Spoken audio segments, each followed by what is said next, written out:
How to fix WhatsApp app not working on Samsung phone. Let's start the video. First of all, go to app library. Here click on settings app. Now in setting, scroll down and click on apps. After click on apps, scroll down and search WhatsApp app from here. Scroll down to end.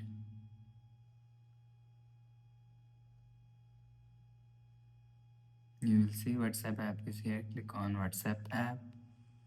If you want to fix WhatsApp app problem, click on storage and click on clear cache.